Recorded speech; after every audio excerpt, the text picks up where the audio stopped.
നമസ്കാരം, ഇത് the Indian.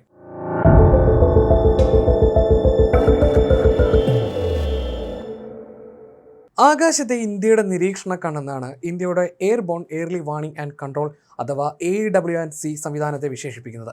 ആകാശത്ത് നിന്ന് വിശാലമായ പ്രദേശം നിരീക്ഷിക്കാനും യുദ്ധവിമാനങ്ങളെ നിയന്ത്രിക്കാനും ശേഷിയുള്ളതിനാൽ ഇവയെ ആകാശത്തിലെ കൺട്രോൾ റൂം എന്നും വിളിക്കാറുണ്ട്.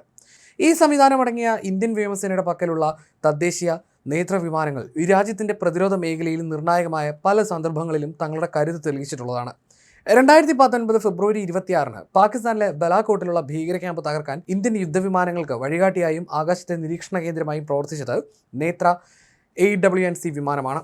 കിഴക്കൻ ലഡാക്കിൽ ചൈനയുമായി അതിർത്തി തർക്കവും സംഘർഷവും ഉയർന്നപ്പോൾ ഇന്ത്യ അന്ന് ഉടനടി അതിർത്തിയിൽ വിന്യസിച്ചത് നേത്ര AEW&C വിമാനങ്ങളെയാണ്.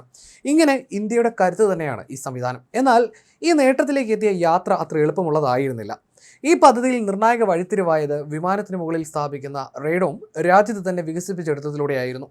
വിദേശ കമ്പനിയായ എറിക്സൺ ഇതേ സംവിധാനം നൽകാൻ ഏകദേശം 120 കോടി രൂപ ആവശ്യപ്പെട്ടതോടെയാണ് ഇന്ത്യൻ പ്രതിരോധ ശാസ്ത്രജ്ഞർ ഇത് സ്വന്തമായി വികസിപ്പിക്കാൻ തീരുമാനിക്കുന്നത്. റഡാർ, ഡോം എന്നീ രണ്ട് വാക്കുകൾ ചേർന്നാണ് റേഡോം എന്ന വാക്കുണ്ടായത്.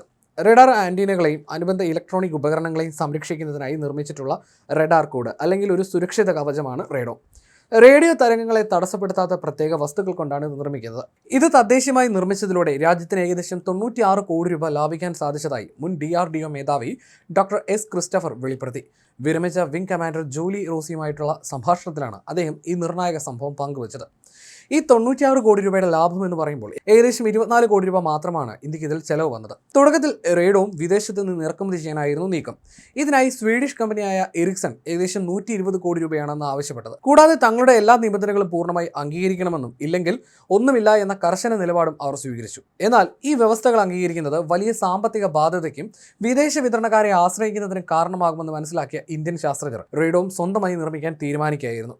ഒരു വിമാനത്തിൽ റഡാർ ഘടിപ്പിക്കുന്നത് എയറോഡൈനാമിക് രീതിയിൽ വളരെ സങ്കീർണമായ പ്രക്രിയയാണ്. വിമാനത്തിൻ്റെ തുലനാവസ്ഥ, വായു പ്രതിരോധം, പറക്കൽ സമയത്തുണ്ടാകുന്ന ശക്തമായ കാറ്റ്, സമ്മർദ്ദം എന്നിവയെല്ലാം അതിജീവിക്കാൻ തക്കവണ്ണം കൃത്യമായ രൂപകൽപ്പന ആവശ്യമായിരുന്നു. റഡാർ, ആൻറ്റീന, വിമാനത്തിൻ്റെ ഘടന, കൂളിംഗ് സിസ്റ്റം, കമ്പ്യൂട്ടറുകൾ എന്നിവയെല്ലാം കൃത്യമായി കോർത്തിണക്കി ഇന്ത്യൻ എഞ്ചിനീയർമാർ ഈ ദൗത്യം വിജയകരമായി തന്നെ പൂർത്തിയാക്കി.